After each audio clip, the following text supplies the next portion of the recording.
So we talked about in one of our earlier videos about how we are scared about the restaurants in the small ruralish lake community area that we are moving to. So we thought it would be fun while we're on our trip to choose our builder to take you along with us to the restaurants that we go to. We'll let you know. Oh, Joe's having fun in his rental car because it's hands-free.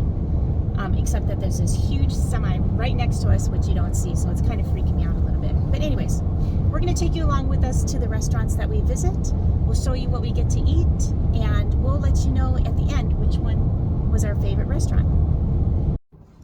By the way, I'm Joe. And I'm Tracy. And this is our channel, Retirement in Color. And here we talk about our road to early retirement, building a home on lakefront property in Alabama, and moving across country from Arizona to Alabama. On this trip, we had food at several great restaurants. The first one we're going to talk about is Doc's.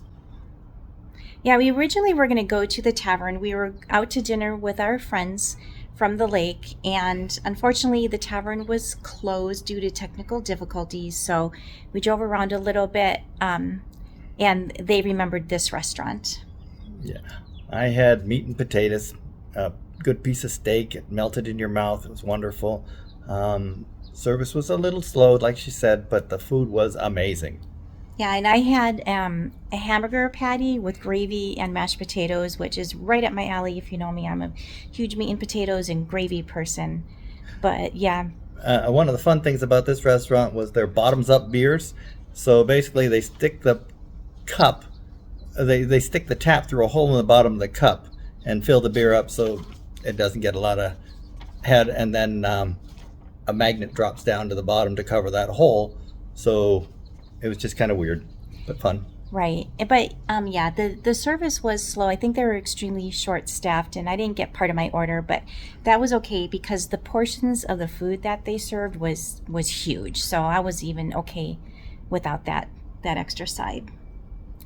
So then the next day for lunch, we stopped at a Mexican restaurant called Maya's. Yeah, the food there was good. I had taquitos and what did I have with them? Probably just like rice and beans. Yeah, just a normal entree. But Yeah. it was flavorful, but no spice. It's exactly what I would expect from Mexican food in Alabama. Yeah. It's not Mexican food in Arizona or in Mexico, but it was good. It just had no heat. Yeah, and I had steak fajitas, which the same. It was good. The spice was good, but definitely no heat. But it was a little disappointing because the reason why we went to Maya's is we heard that this was the best Mexican restaurant in town. The prices were good. Mm-hmm. I think that there's a Mexican restaurant down by the courthouse that I liked a little better, but Tracy's a good cook, and I'm glad that she's learned to cook from my mother, so she's...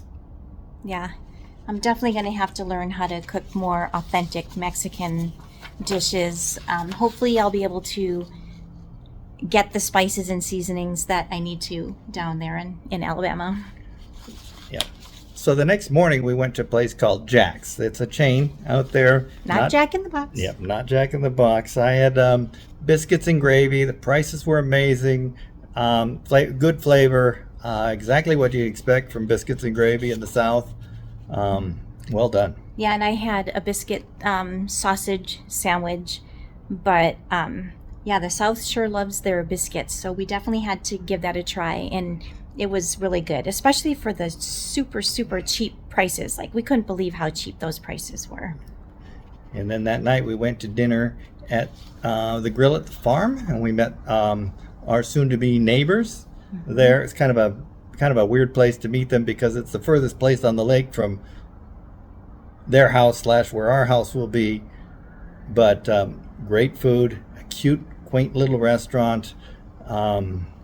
Yeah, the drive up was amazing. It was you had to drive down a dirt road, which, if you know my husband, we always end up on a dirt road somewhere. So at least we were driving to a nice restaurant on a dirt road. But the entryway was really cute, and then when you get into the restaurant, you could really see that it was a fine dining experience, white tablecloths. So it was really nice. Yeah, I had a grouper there with garlic potatoes, really good. The best part about this meal was spending it with our new neighbors and new friends, and we hit it off well. And I think we'll be spending a lot of time with them when we move to Alabama. Yeah, and I had salmon with mashed potatoes, and I have to say those are probably the best mashed potatoes I've had in a long, long time. And the salmon was really good. The seasoning was really nice. The fish may have been a little bit dry, but that's okay. It was still a wonderful meal. And then we made it back to the tavern in St. Clair the next day. We tried to go once before, but it was closed due to technical difficulties. There's our dog barking. Yeah. But that was the restaurant that I was the most excited about, because I've been hearing a lot about it on our Facebook group that we're in. So I was just so excited that we were going to get to finally try it. And the way it works is it's actually two restaurants. On one side, it's called the St. Clair, which is more of a fine dining experience. And on the other side, it is called the Tavern, which is more of the bar food type experience. And that's the one that we went to try. I had a steak sandwich and fries, and when I say steak sandwich, I don't mean a boring steak sandwich. It had mushrooms and felt like, it was really good meat, good flavor. The horseradish really set it apart. And we had cocktails. They had really good ginger ale to mix in my cocktail. It was really good. Real ginger ale. Yeah. Not bar ginger ale. Yeah. And I had this dish called the Stemley Bridge pasta. It's named after a bridge on the Logan Martin Lake. And it was like a Cajun pasta with shrimp and blackened chicken and sausage. And it also came with a piece of grilled bread, which was delicious. I don't think I've ever had grilled bread before. So that was really good. Yeah. And the next day we got up for breakfast, and we decided to look for the best restaurant around for breakfast. And we found this place on Google called Mama's Kitchen. It was out in the middle of nowhere. It was attached to a gas station. We didn't know it was going to be. And it was really good. Now, there's a lot of restaurants by these little gas stations. Don't count them out. When we were in Villarica, we had some of the best pizza we've ever had in our lives at one of these little restaurants attached to a gas station. So just because they're...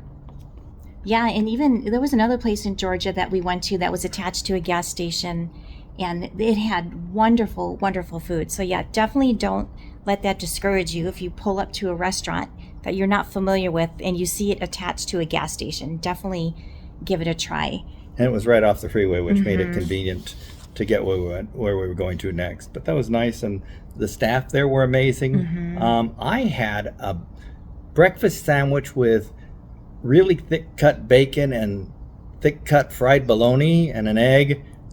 Yeah. It was wonderful. And I had biscuit and gravy and an egg and a piece of that thick cut bacon, which that was so good. Like, I will always remember how good that bacon was. But the staff that was there, I do believe it was actually the owner. She took our order and she cooked our food and brought it out to us. So definitely give it a try, Mama's Kitchen. So which one of those was your favorite? I think the grill at the... Yeah, I think that one was the best. Mostly, well, I enjoyed the company. We had great company a couple nights, but it was quaint. It had the old post office furniture or boxes in there, and it just made it feel comfortable. And there weren't many people there, so it was really quiet. We could enjoy the conversation and the ambiance. It was really nice. Yeah, and definitely check it out, because I think I read, like, the week after we ate there, they opened up something out on the patio, a different venue with live music and maybe more of a casual atmosphere. So I'm really excited. I wish I knew what the name of it was. I want to say maybe the Red Door or something. But I'm excited to give that a try. So one of our takeaways is we don't have to worry about good food when we move to Alabama. There's No. plenty of it. So when you come visit, we'll be able to take you to good restaurants if Tracy's not cooking some of her famous Mexican food. Yeah. So if you want to learn why we chose Alabama to retire, then go ahead and make sure you watch this video here. And we will see you in the next video. Bye. Thanks for watching.